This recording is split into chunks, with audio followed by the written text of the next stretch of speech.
অবশেষে মিলল স্বস্তির খবর। টানা ৯ দিন পর স্থানীয় সময় বুধবার থেকে স্তিমিত হয়ে আসছে ভয়াবহ দাবানল। পুরোপুরি আগুন নিয়ন্ত্রণের আশা দেখছেন দমকল কর্মীরা। আবহাওয়াবিদরাও দিয়েছেন ভালো খবর। বাতাসের গতিবেগ কমতে থাকায় আপাতত দাবানল ছড়ানোর শঙ্কাও নেই।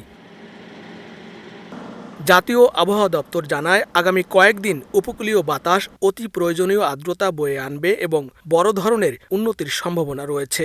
লস অ্যাঞ্জেলেস শহর অগ্নি নির্বাপক বিভাগের পক্ষ থেকে জানানো হয়েছে, এখনও জ্বলছে দাবানলের এমন মূল এলাকাগুলোতে আগুন নেভানোর কাজ করছেন যুক্তরাষ্ট্র ও মেক্সিকোর দমকল কর্মীরা। এদিকে নিজ বাড়ির খোঁজে ফিরতে শুরু করেছেন অনেকে।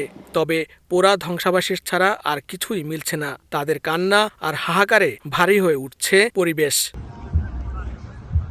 দাবানলে ক্ষতিগ্রস্তদের পাশে দাঁড়িয়েছে বেশ কিছু স্বেচ্ছাসেবী সংগঠন। কয়েকদিন ধরে নানা ধরনের প্রয়োজনীয় সামগ্রী বিতরণ করছেন তারা। এদের মধ্যে রয়েছেন বাংলাদেশিরাও। ব্ল্যাঙ্কেট এবং হাউস হোল্ডের বিভিন্ন ধরনের উপকরণ আমরা তাদেরকে বিতরণ করছি এবং অসংখ্য মানুষ আমাদের কাছ থেকে উপকৃত হচ্ছে। আমাদের স্লোগান হচ্ছে, এখন এই মুহূর্তে একটা কুকুর এবং বিড়ালকেও যদি আমরা খাওয়ায় রাখতে পারি, বাঁচাতে পারি, তাহলে এটি মানবতার এবং এই সৃষ্টির প্রতি একটা বিরাট কল্যাণ হবে।